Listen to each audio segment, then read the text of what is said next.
Retour sur le plateau de CML Matin, fidèle au poste où l'on accueille à présent le docteur Jean-Jacques Charbonnier, auteur du livre Les preuves scientifiques d'une vie après la vie aux éditions Exergue. Bonjour docteur. Bonjour.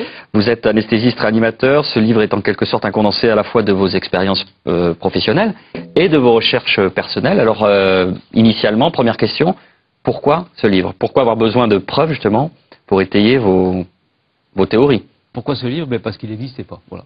Ça, c'est une bonne réponse déjà.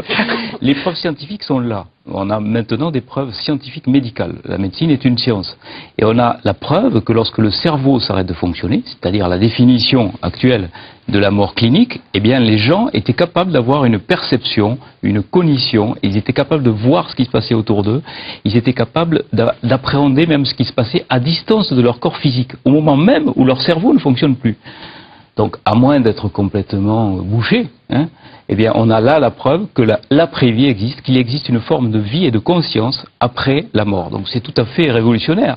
C'est quelque chose qui va bouleverser tout, si vous voulez, mais on n'arrive pas à communiquer là-dessus parce que c'est tellement bouleversant pour tout le monde que j'ai beaucoup de mal à communiquer, en particulier dans des émissions en direct. Parce que je fais relativement beaucoup de télé, j'ai fait TF1, France. Vous le dites dans votre livre, vous êtes obligé de faire des phrases courtes. Non, je vous coupe pas, mais c'est pour dire justement, pour éviter qu'au montage, vos propos ne soient... Oui, parce que ça dérange, si vous voulez, ça dérange nos sociétés occidentales qui sont basées essentiellement sur le matériel.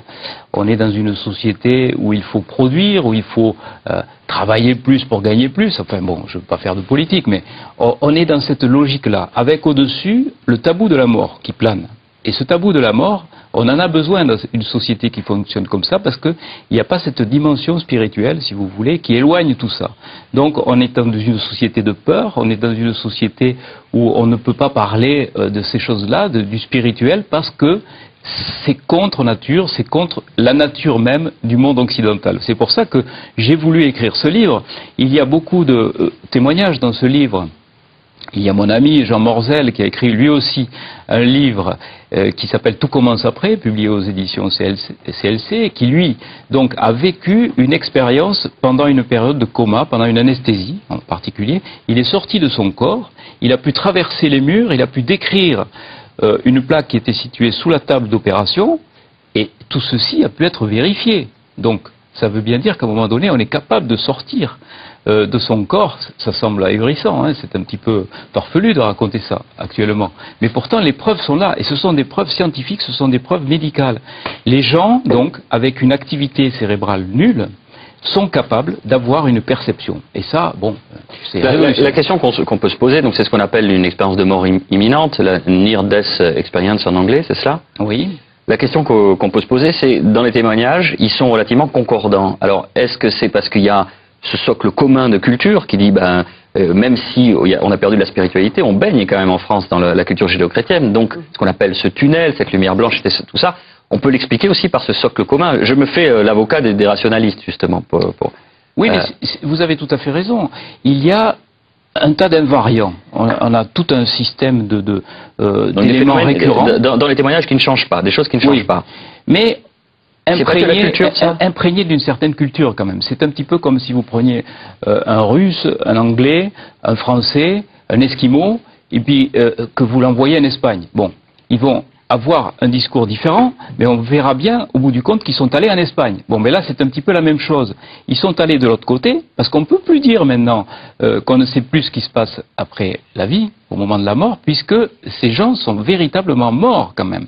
Ils ont été en état de mort clinique, avec un cerveau qui ne fonctionnait plus. C'est la scientifique qui parle, c'est la définition. Oui. La mort, c'est quoi la définition scientifique? C'est une définition qui varie en fonction des limites de nos possibilités de réanimation. C'est-à-dire qu'il y a 20 ans, qu'on n'avait pas les mêmes limites. C'était l'arrêt cardiaque, enfin voilà. Peut-être pas il y a 20 ans, parce qu'on arrivait à réanimer. 40 ans, mettons, maintenant c'est il faut que le cerveau s'arrête de fonctionner pendant tant de minutes, je dis n'importe quoi. Oui, c'est ça, vous avez raison.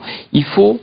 pour déclarer quelqu'un décédé en réanimation, par exemple, c'est-à-dire pour le débrancher d'un respirateur ou pour pouvoir lui prélever ses organes, il faut qu'il y ait au moins 2 électroencéphalogrammes plats à 4 heures d'intervalle pendant 20 minutes, en dehors des conditions de narcose, c'est-à-dire de produits qu'on a injectés au patient pour le faire dormir, ou en dehors des conditions d'hypothermie. Bon, là, ça correspond aux limites actuelles de nos possibilités de réanimation. Donc, partant de là, les témoignages que vous avez d'expériences de mort imminente sont dans ce cadre, c'est-à-dire qu'ils étaient déclarés cliniquement morts, les personnes. Non, ils n'étaient pas, si vous voulez, dans cet état-là de prélèvement d'organes. Ils étaient dans un état où le cerveau ne fonctionnait plus, donc ils étaient dans un état de mort clinique. D'accord. Et rien ne dit qu'un jour, on arrivera à réanimer, vraisemblablement, on arrivera à les réanimer, ces cerveaux qui sont dans ces états-là.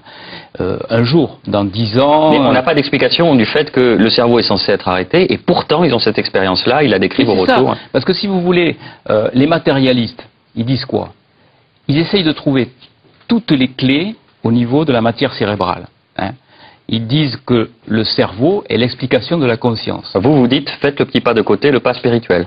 Non, moi je dis, le cerveau ne fonctionnant plus, on est capable d'avoir une conscience, et ô combien plus performante, puisque les gens disent pouvoir voir à 360 degrés, se déplacer dans l'espace, aller voir ce qui se passe dans une pièce à côté. Et tout ça, si vous voulez, c'est scientifique parce que ça a été édité par des revues à comité de lecture comme The Lancet ou comme Nature. Oui, qui sont les revues les plus prestigieuses. C'est les revues les plus prestigieuses, c'est pas des revues ésotériques, mais avec ces résultats-là, on est incapable de franchir le pas pour dire aux gens, oui, il existe bien une forme de conscience lorsque le cerveau s'arrête, lorsque nous sommes en état de mort clinique. Et c'est quand même surprenant qu'on n'arrive pas à passer ce message-là. Pourquoi? Dans les cas que vous évoquez, la mort clinique, elle a eu quelle durée? Ça a duré combien de temps? Pendant combien de temps est-ce que le patient a été dans cet état? Il y a des états comateux qui ont duré des mois. Et vous avez des gens qui ont eu des expériences. Il y a eu le cas, par exemple, de cette femme qui a été opérée du cerveau. On a interrompu sa circulation cérébrale.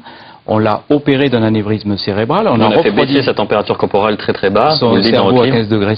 Ouais. Et plus d'activité électrique au niveau du cerveau, mesurable par le potentiel évoqué auditif ou l'électroencéphalogramme.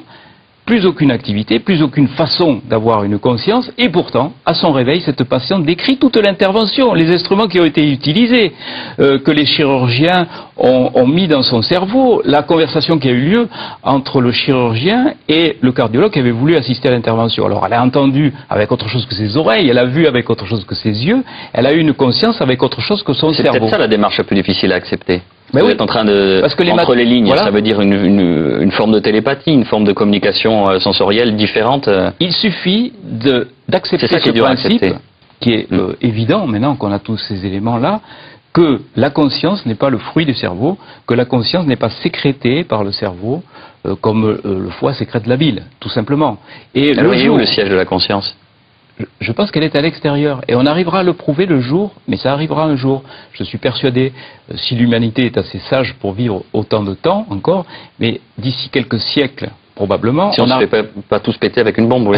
Voilà, on arrivera à greffer, on arrivera à greffer des cerveaux, ça arrivera un jour, et on aura la surprise de voir que l'individu qui a un cerveau greffé n'est pas un individu nouveau. C'est-à-dire, il aura l'intégralité de sa conscience et de sa mémoire aussi. Et ça, on commence à le percevoir avec, si vous voulez, autre chose qui s'appelle la vision holographique de la conscience. Tout se passe comme si notre conscience était située à l'extérieur et qu'elle soit donc par un système qu'on ignore encore, mais qui serait comme un faisceau laser qui va percuter un neurone et qui va donc donner l'intégralité de l'image et de la conscience sur n'importe quelle parcelle de neurones, eh bien voilà comment peut être conçue la conscience actuellement. Docteur Charbonnier, je vous remercie beaucoup. Je rappelle le titre de votre ouvrage. Est-ce que je peux rajouter quelque chose? Bien sûr. Donc je voudrais dire que Sonia Barkala va donner un film qui s'appelle Faux départ et qui va rassembler tout ça, et c'est un film qui va faire un petit peu le résumé, la synthèse de toute la connaissance scientifique sur le sujet. Merci docteur. Je rappelle le titre de votre ouvrage, Les preuves scientifiques d'une vie après la vie, aux éditions Exergue, livre que vous pourrez gagner à la fin de l'émission. Je vous renvoie, si vous avez des questions, à notre site web france3.fr et vous cliquez sur Sud. C'est le printemps, le moment où la nature est pleine de vie. Voyons ce que ça donne dans le tout petit jardin de Sophie, à peine 1 mètre carré ce matin, les plantes carpettes.